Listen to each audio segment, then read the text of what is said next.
Kami mohon maaf yang sebesar-besarnya atas ulah kami.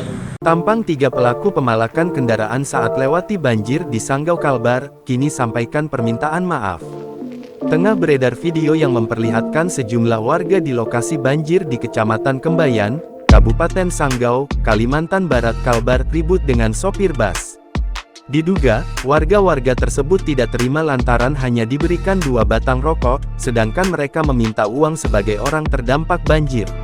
Kepala Bidang Humas Polda Kalbar Kombes Pol Bayu Suseno mengatakan, dalam peristiwa tersebut, sebanyak 3 orang telah ditangkap. Iya benar 3 orang sudah ditangkap oleh tim Resmob Polres Sanggau, kata Bayu saat dihubungi, Minggu, tanggal 2 Februari tahun 2025. Menurut Bayu, penindakan tersebut merupakan wujud responsif Polres Sanggau setelah melihat video yang diunggah masyarakat melalui media sosial.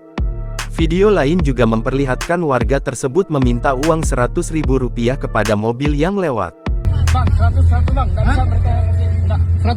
100, boleh 100 kak? 100.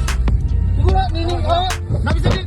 Bahkan, seorang di antaranya memukul-mukul bodi kendaraan karena permintaannya tidak dituruti. Sementara itu, dalam sebuah video, warga terduga pelaku pemalakan menyatakan permintaan maafnya. Kami mohon maaf yang sebesar-besarnya atas ulah kami. Kami udah langsung datang ke Polsek Kembayan untuk menyerahkan diri. Kami siap diproses hukum sesuai yang berlaku. Saat itu, mereka memandu bus yang melintasi banjir di Pasar Kembayan.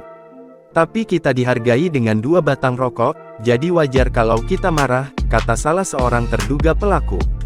Menurut dia, saat ini warga terdampak banjir di Kecamatan Kembayan tidak mendapat bantuan pemerintah, jadi harus mencari makan sendiri.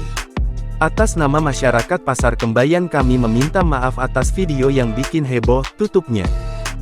Download Tribun X sekarang, menghadirkan lokal menjadi Indonesia.